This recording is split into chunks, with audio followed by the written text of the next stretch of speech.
আসসালামু আলাইকুম। এখন শুনবেন সংবাদ শিরোনাম। আফগানিস্তানের বিরুদ্ধে যুদ্ধ ঘোষণা পাকিস্তানের।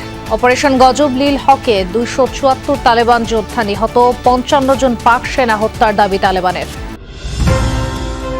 পুলিশ হত্যা সহ অমীমাংসিত বিষয়ে প্রয়োজনে ফের তদন্ত হবে, ঠাকুরগাঁওয়ের মির্জা ফখরুল। চেষ্টা চলছে গণতন্ত্রকে প্রাতিষ্ঠানিক রূপ দেওয়ার। নরসিংদীতে কিশোরী সংঘবদ্ধ ধর্ষণ ও হত্যা মামলায় গ্রেফতার 5 আসামি কারাগারে, অভিযুক্ত বিএনপি নেতা দল থেকে বহিষ্কার, মূল অভিযুক্ত ধরা না পড়ায় ক্ষোভ। আবারও দেশজুড়ে ভূমিকম্প, এবার উৎপত্তিস্থল সাতক্ষীরায়।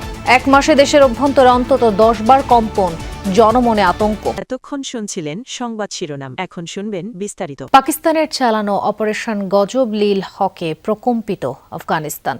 অভিযানে এখন পর্যন্ত 274 তালেবান যোদ্ধাকে হত্যার দাবি করেছে পাক সামরিক বাহিনী। আফগানিস্তানের বিরুদ্ধে যুদ্ধ ঘোষণার পর বিমান হামলা জোরদার করে ইসলামাবাদ, যাতে ধ্বংস হয়েছে 70টির বেশি তালেবান কমান্ড পোস্ট। এর আগে সীমান্তবর্তী প্রদেশগুলোয় প্রথম হামলা চালায় তালেবান যোদ্ধারা। তাদের দাবি 19টি সেনা চৌকি দখল করা হয়েছে। সংঘাতে প্রাণ গেছে 55 পাক সেনা সদস্যের।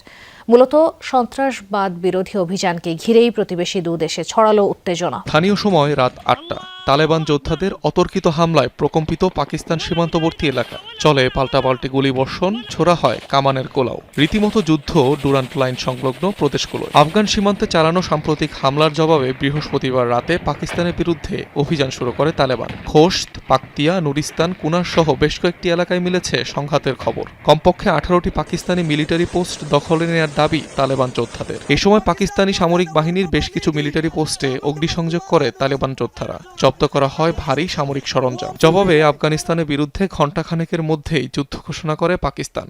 শুরু করে অপারেশন গজব লিল হক। রাজধানী কাবুল ছাড়াও কান্দাহার, নাঙ্গারহার, পাকতিয়া ও পাকতিকা প্রদেশে একযোগে চালানো হয় বিমান অভিযান। সীমান্তেও চলে ব্যাপক সংঘর্ষ।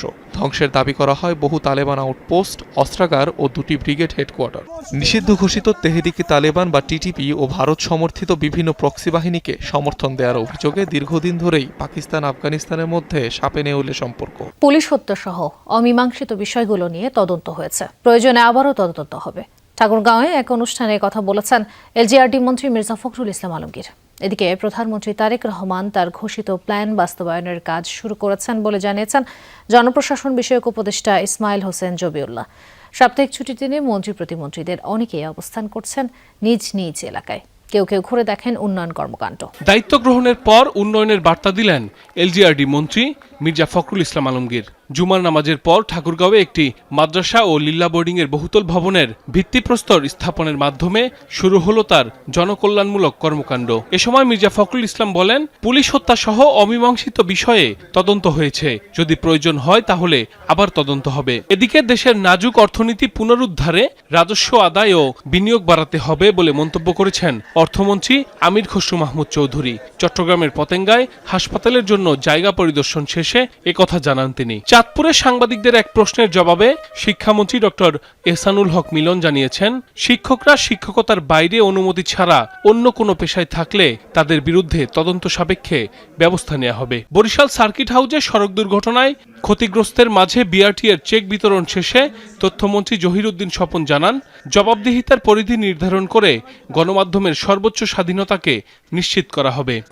সকালে সুনামগঞ্জের হাওরে বিভিন্ন ফসল রক্ষা বাঁধ এবং কাজের অগ্রগতি পরিদর্শনকালে পানি সম্পদ মন্ত্রী শহীদউদ্দিন চৌধুরী আনি বলেন, বিগত আমলে হাওর রক্ষায় দুর্নীতি ছড়িয়ে পড়েছিল। ভবিষ্যতে যেন আর এমন না হয় সেজন্য জিরো টলারেন্স নীতি গ্রহণ করবে সরকার। রাজশাহীতে সরকারি জমি দখল করে অবৈধভাবে বহুতল ভবন গড়ে তোলার অপরাধে সাবেক বিভাগীয় কমিশনার হিলাল উদ্দিন এবং জড়িত অন্যান্য আমলাদের বিরুদ্ধে তদন্ত করে ব্যবস্থা নেওয়ার কথা জানিয়েছেন ভূমিমন্ত্রী মিজানুর রহমান মিনু। এদিকে লক্ষ্মীপুর সার্কিট হাউসে সাংবাদিকদের সাথে আলাপকালে প্রধানমন্ত্রীর জনপ্রশাসন বিষয়ক উপদেষ্টা মোহাম্মদ ইসমাইল জবিউল্লাহ জানান, প্রধানমন্ত্রী তারেক রহমান তার প্ল্যান বাস্তবায়নের কাজ শুরু করেছেন। একটি দক্ষ মেধাভিত্তিক প্রশাসন গঠনের মাধ্যমে বৈষম্যহীন ও দুর্নীতিমুক্ত দেশ গড়ার প্রত্যয় ব্যক্ত করেন তিনি। ধর্ষণের পর কিশোরীকে বাবার কাছ থেকে তুলে নিয়ে হত্যার অভিযোগে গ্রেফতার 5 আসামিকে কারাগারে পাঠিয়েছেন নরসিংদীর একটি আদালত। রিমান্ড শুনানির দিন ধার্য করা হয়েছে 1 মার্চ। এই ঘটনায় মূল অভিযুক্ত বখাটে নুরা এখনও ধরা পড়েনি। মাধবদীর মহিষাসুর ইউনিয়ন বিএনপির সহ সভাপতিকে বহিষ্কার করা হয়েছে উপজেলা বিএনপির পক্ষ থেকে। নরসিংদীর মাধবদীতে তরুণীকে সংঘবদ্ধ ধর্ষণ ও হত্যার ঘটনায় দেশজুড়ে চলছে তোলপাড়। আইনশৃঙ্খলা বাহিনীর অভিযানে এরই মধ্যে গ্রেফতার হয়েছে 5 জন। গ্রেফতারকৃত ইউনিয়ন বিএনপির সহসভাপতি ও সাবেক মেম্বার আহমদ আলী দেওয়ান, তার ছেলে ইমরান, মূল অভিযুক্ত নুরার চাচাতো ভাই আইয়ুব, সহযোগী আবেদুল্লাহ ও গাফফরকে দুপুরে মাধবদী আমলি আদালতে নেওয়া হয়। 10 দিনের রিমান্ড আবেদন করে পুলিশ। 1 মার্চ শুনানির দিন ধার্য করে আসামিদের কারাগারে পাঠানোর নির্দেশ দেয় বিচারক। এর আগে বৃহস্পতিবার রাতে 9 জনকে আসামি করে মামলা করে ভুক্তভোগীর পরিবার। স্বজনদের অভিযোগ, সপ্তাহ 2 আগে ওই তরুণীকে স্থানীয় বকাটে নুরার নেতৃত্বে 6 জন সংঘবদ্ধ ধর্ষণ করে। পরে মোটা অঙ্কের টাকা নিয়ে ঘটনা ধামাচাপা দেওয়ার চেষ্টা করে বিএনপি নেতা ও সাবেক মেম্বার আহমদ আলী দেওয়ান। ভুক্তভোগী পরিবার মীমাংসায় রাজি না হওয়ায় তাদের ভয়ভীতি দেখানো হয়। স্বজনদের অভিযোগ, বিচার না হওয়ায় আরও বেপরোয়া হয়ে ওঠে বকাটেরা। গত বুধবার সৎ বাবা মায়ের সাথে খালার বাড়ি যাওয়ার সময় জোর করে তুলে নিয়ে যায় ওই তরুণীকে। পরদিন একটি ক্ষেত থেকে তার মরদেহ উদ্ধার করে পুলিশ।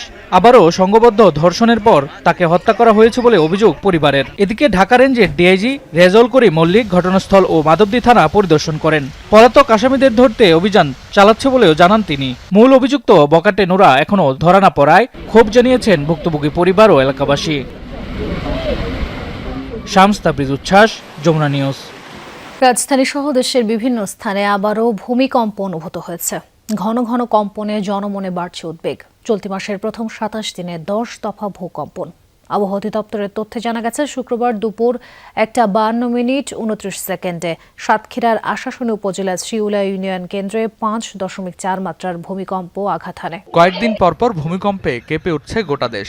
এবার সাতক্ষীরায় মাঝারি মাত্রার ভূমিকম্পের উৎপত্তিস্থল, যার ফলে রাজধানী ঢাকা সহ দেশের বিভিন্ন স্থান কেঁপে ওঠে।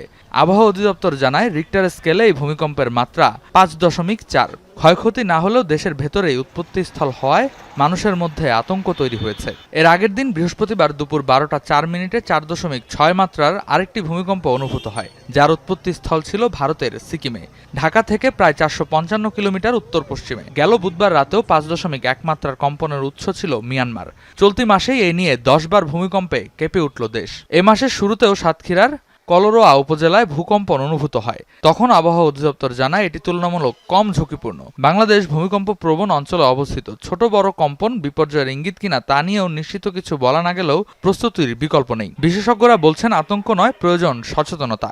ভবন নির্মাণে বিধিমালা এবং ব্যক্তিগত নিরাপত্তা প্রস্তুতি জোরদার করেই দুর্যোগ মোকাবেলা করতে হবে। গ্রেফতারকৃত ইউনিয়ন বিএনপির সহসভাপতি ও সাবেক মেম্বার আহমদ আলী দেওয়ান, তার ছেলে ইমরান, মূল অভিযুক্ত নুরার চাচাতো ভাই আইয়ুব, সহযোগী আবেদুল্লাহ ও গাফফরকে দুপুরে মাধবদী আমলি